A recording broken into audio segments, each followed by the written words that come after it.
Bist du bereit, mein Junge? Ja. So sei es. Mögen wir uns bald wiedersehen.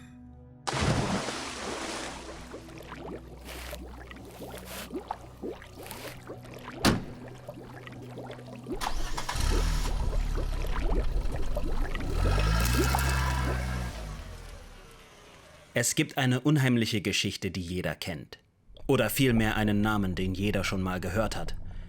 Einen Namen, der unschuldiger kaum sein könnte. Doch verwoben in einer Geschichte, die nicht ist, was sie zu sein scheint.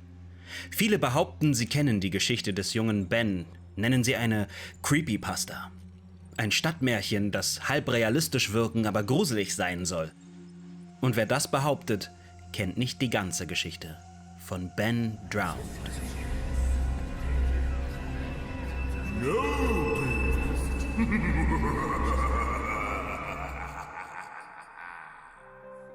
Was geht, Welt? Hier ist Nopi. Die vergangenen Jahre habe ich ein paar unheimliche Geschichten rund um Spiele mal näher angeschaut. Da war ein heimgesuchtes Spiel, in dem ein Geist sein Unwesen getrieben hat. Dann gab es noch ein verfluchtes Spiel, das seinen Spieler getötet haben soll. Und heute gibt es beides. Und noch mehr. Aber dabei unterliegen die Leute, die diese Geschichte weitererzählt haben, fast alle einer fehlerhaften Annahme. Sie denken, es geht um eine Story, die jemand im Jahr 2010 ins Internet gestellt hat, damit man sich gruselt und fertig. Aber nein. 2010 begann die Geschichte um Ben Drowned, doch sie dauerte an und fand erst 10 Jahre später, 2020, ihren Abschluss. Ja, als du und ich uns hier vor Hitomi Fujiko gruselten, das war die Zeit, zu der Ben Drowned erst ein Ende fand.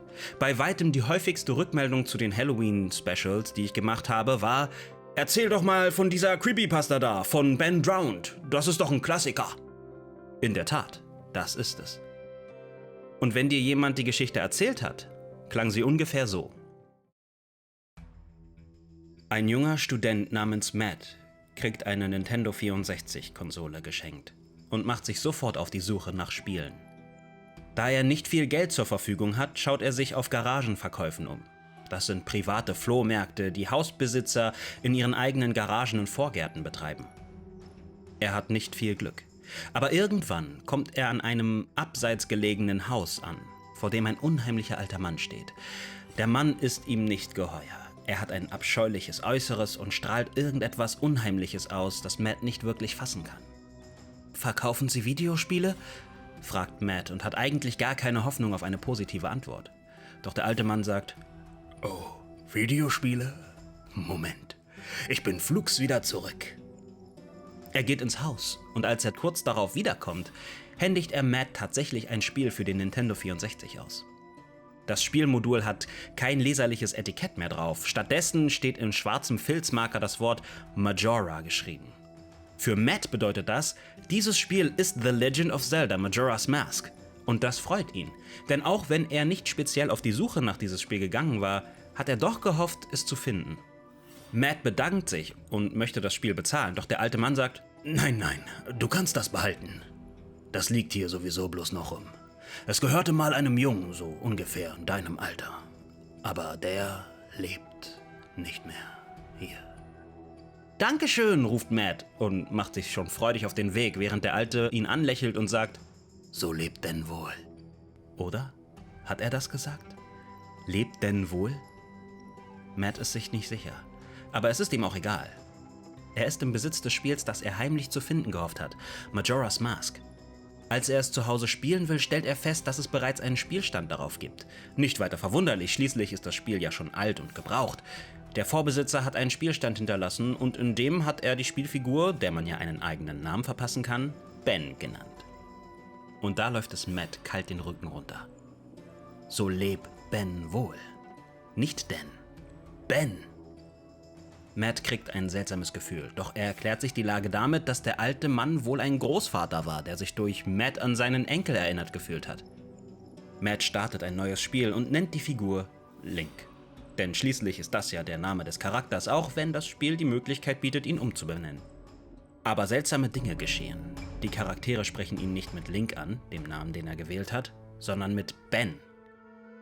Als sich das auch eine Weile nicht ändert, löscht Matt den Spielstand seines Vorgängers, in der Hoffnung, dass der Fehler dadurch behoben wird. Doch das klappt nicht, wie er hofft. Schließlich gibt er für heute auf und spielt erst am nächsten Tag weiter. Doch es bessert sich nichts. Im Gegenteil, es wird nur noch schlimmer. Matt möchte einen Fehler im Spiel ausnutzen, um sich einen Vorteil in dem Spiel zu erschaffen. Doch das ist der Moment, in dem wirkliche Angst vor dem Spiel in ihm aufkommt. Denn sein Versuch, sich einen Vorteil zu ertricksen, resultiert in weiteren, schwerwiegenderen Abweichungen von dem normalen Verhalten des Spiels. Eine unheimliche Statue, die im Spiel normalerweise zum Rätsellösen dient, beginnt ihn zu verfolgen. Manisch grinsend, immerzu ihn wortlos anstarrend. Und sein Versuch, das Spiel zu betrügen, endet damit, dass seine Spielfigur in Flammen aufgeht und er ins Hauptmenü zurückgeworfen wird. Etwas, das in dem Spiel eigentlich nicht passiert, das weiß Matt ganz genau. Im Startmenü zeigt sich dann der Grusel. Seine Spielfigur heißt nicht mehr Link, sondern statt des Namens steht dort die Nachricht: Du bist dran. Matt lädt den Spielstand, doch er sieht nur die Spielfigur tot daliegen.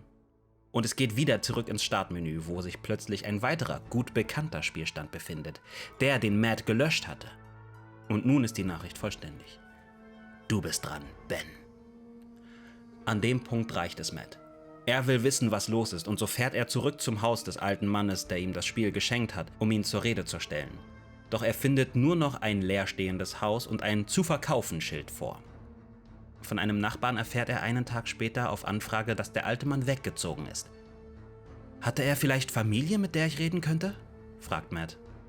Nein, antwortet der Nachbar. Nicht, dass ich wüsste, nein. Er war nie verheiratet, hatte keine Kinder, keine Enkel. Keine Kinder also. Und wissen Sie, wer Ben ist? In dem Moment verfinstert sich die Miene des Nachbarn. Ja, es gab mal einen Ben. Wohnte hier, nur ein paar Häuser die Straße runter. Gab mal? Gab mal. Vor 8 Jahren ereignete sich ein Unfall, dabei starb er. Genau an seinem Geburtstag. Er war gerade mal ein kleiner Junge. Kurz darauf sind seine Eltern weggezogen. Mehr erzählt der Nachbar nicht. So ungefähr in deinem Alter. Matt fährt zurück und startet das Spiel wieder. Du bist dran, Ben. Die Neugier packt ihn und er lädt den Spielstand, der dem verstorbenen Jungen gehören muss. Und was er sieht, ist unheimlich.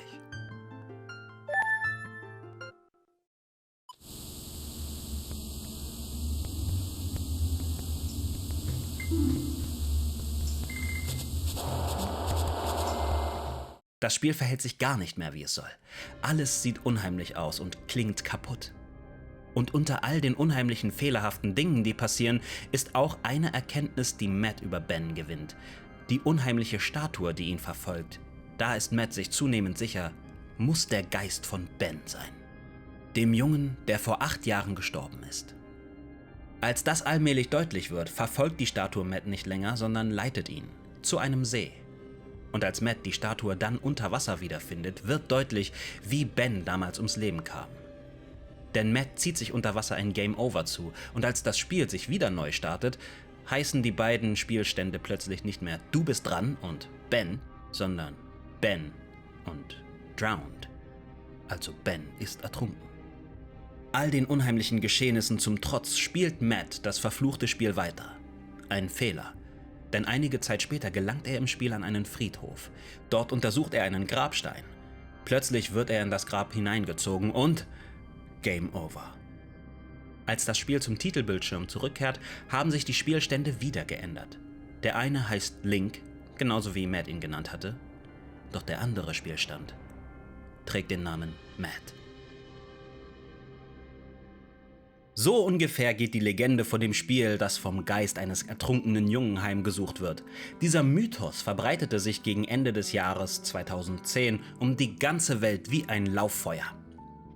Sofort kannte man überall diese Videospiel-Creepypasta, bei der ein Junge ertrunken war und als Geist ein Nintendo-Spiel heimsuchte.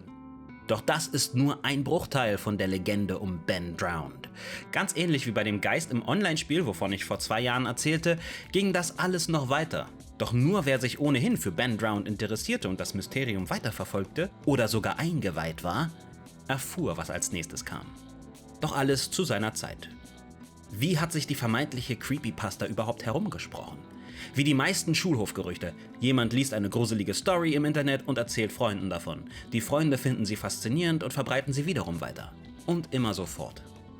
Allerdings passiert es dabei, dass ein paar Details durcheinander geraten. So wie ich die Geschichte gerade erzählt habe, stimmen zum Beispiel ein paar Dinge nicht. Und einige Einzelheiten habe ich auch gar nicht erwähnt. Der Student, dem die unheimlichen Ereignisse widerfahren sind, heißt zum Beispiel gar nicht Matt. Sein tatsächlicher Name ist unbekannt. Die einzige Stelle in der originalen Story im Internet, an welcher der Name Matt fällt, ist die Szene nach dem Sog in das Grab, als ein neuer Spielstand mit dem Namen Matt auftaucht. Aus dieser Szene haben viele Leute, einschließlich großer Creepypasta-Kanäle auf YouTube, die falsche Schlussfolgerung gezogen. Der Student selbst nennt sich Jeducible. Jeducible erhielt eine Konsole. Jeducible traf den alten Mann. Jeducible war der Spieler, dem all das widerfuhr. Aber wie konnte es zu der Namensverwechslung überhaupt kommen? Den Namen Jeducible nutzte der Student im Internet sowohl in Foren als auch auf YouTube. In einem Forum erzählte er selbst von der Geschichte, die ihm widerfuhr, und die Videoclips lud er auf YouTube hoch. Die letzten Forenposts und das letzte Video lud allerdings jemand anders hoch. Dieser jemand war der Mitbewohner. Jeducible selbst war nämlich weg. Er hatte seinen Mitbewohner gebeten, die letzten Sachen hochzuladen und war dann zurück zu seinen Eltern gegangen. Die angebliche Creepypasta wurde von ihrem Protagonisten selbst geschrieben und öffentlich zugänglich gemacht. Der hatte seinen eigentlichen Namen nie gesagt. Und gegen Ende der Geschichte taucht ein realer Vorname auf, der zuvor nie erwähnt wurde. Matt. Natürlich liegt da der Schluss nahe, Matt sei Jeducibles richtiger Name. Was die Legende, die sich verbreitet hat, auch oft verschweigt, ist das, was auf Jeducibles Verschwinden folgte. Ich habe ja erwähnt, dass er einen YouTube-Kanal hatte. Den gab es wirklich. Und seine Forenbeiträge belegte er dort mit Gameplay-Videos, um zu zeigen, wie eigenartig sich sein Spiel verhielt. Auf Jeducibles Verschwinden hin erschien dort ein Video mit dem einfachen Titel Free. So als wäre Ben jetzt endlich frei, nicht mehr gefangen im Spiel. Und die Folgen davon zogen sich über die nächsten 10 Jahre.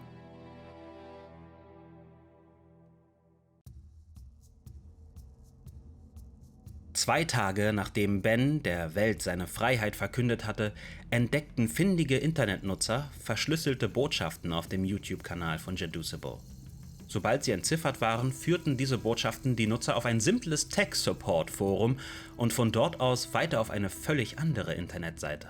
Eine Seite mit dem Namen „Das hättest du nicht tun sollen". Diese Seite war die Homepage und das Austauschforum eines Kultes. Das zeigte sich schnell. Die Titelseite verriet sofort den Namen des Kultes. The Moon Children. Die Mondkinder. Auf der Homepage waren Theorien und Sagen über das Ende der Welt zu finden und die Mitglieder tauschten sich mittels öffentlich einsehbarer Nachrichten aus. Sie nutzten, wie in Foren üblich, Profilbilder.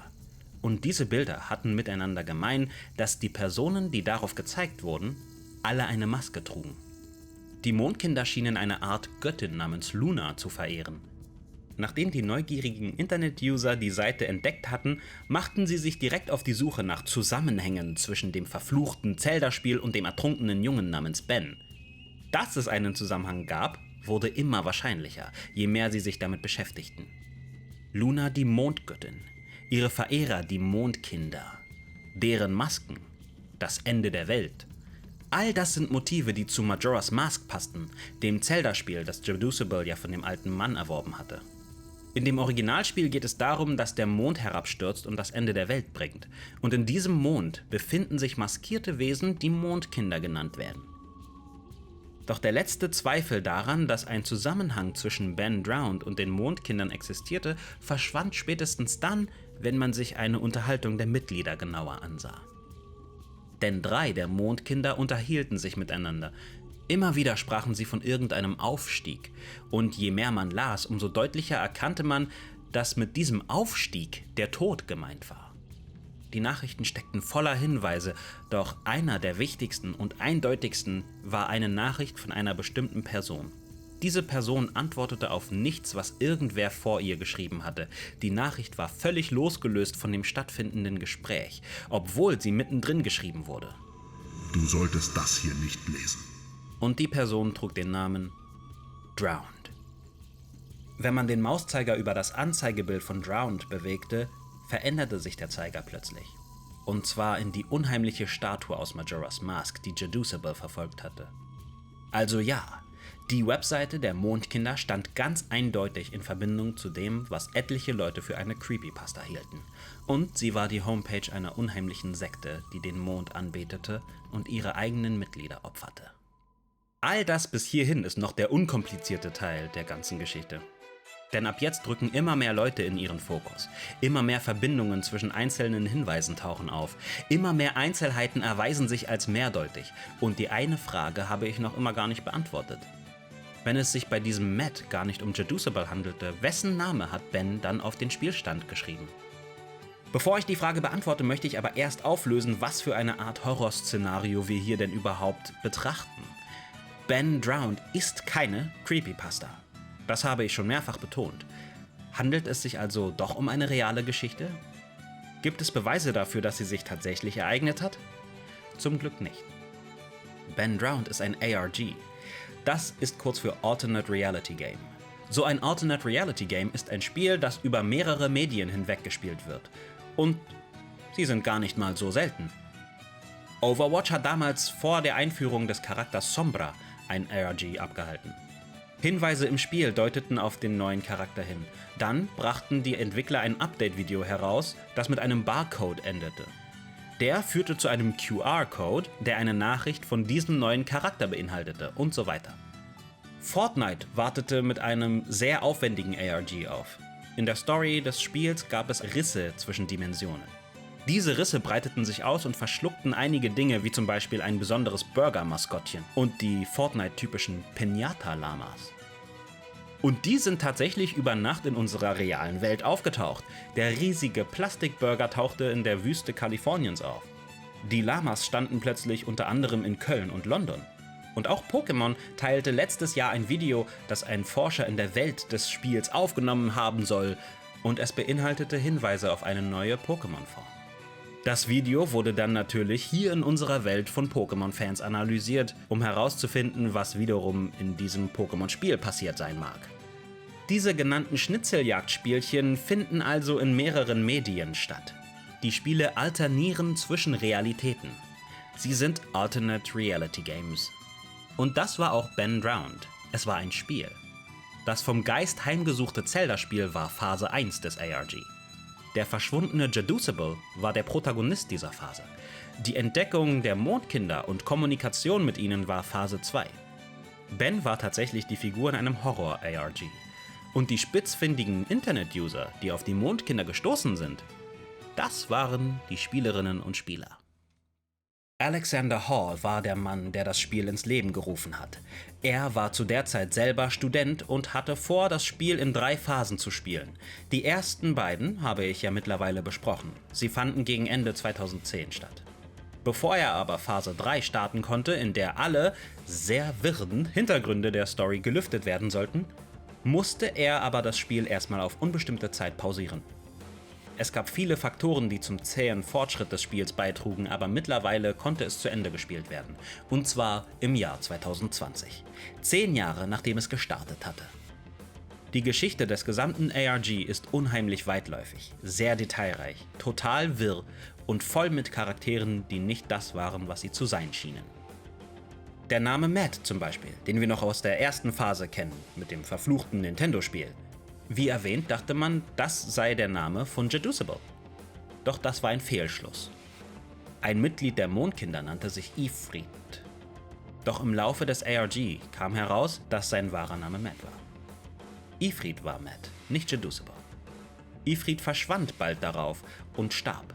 Was viele also zuvor als »Ach so, der Name des Spielers war Matt« interpretiert haben, war tatsächlich eine Ankündigung, wer das nächste Opfer von Ben wird. Mit Blick auf Ben Drowned und das besessene Nintendo-Spiel, wovon wir ja eigentlich die ganze Zeit sprechen, gab es im späteren Verlauf des ARG noch die folgenden Offenbarungen über die gespielte Story. Die Mondkinder töteten ihre eigenen Mitglieder mit dem Ziel, sie zu digitalisieren. Diesen Vorgang nannten sie Aufstieg. Dieser Kult wurde ins Leben gerufen von einer Organisation, die als Ziel hatte, die Digitalisierung eines menschlichen Geistes zu erreichen. Und mit diesem Kult hatten sie ein Mittel geschaffen, freiwillige Versuchspersonen zu finden, die für diesen Zweck geopfert werden konnten. Ein so ein freiwilliges Opfer war Ben, ein Junge von 12 Jahren. Er wurde von dem Kult geopfert und war das erste Kultmitglied, dessen Geist erfolgreich digitalisiert werden konnte. Er wurde in dem Zelda-Spiel eingesperrt. Seine Leiche wurde nie gefunden. Aber ja, er wurde ertränkt. Doch er war nicht der einzige Ben, den es gab. Ben, mit großem B, großen E und großen N, ist der Name von einer künstlichen Schwarmintelligenz. Die verschiedenen Mondkinder, die getötet und digitalisiert wurden, bildeten zusammen trotz ihrer verschiedenen Charaktereigenschaften und Ziele ein gemeinsam denkendes Netzwerk. Dieses Netzwerk trug den Namen Behavioral Event Network, kurz Ben. Und diesen Namen bekam es in Erinnerung an den jungen Ben, der als erstes erfolgreich geopfert und hochgeladen worden war.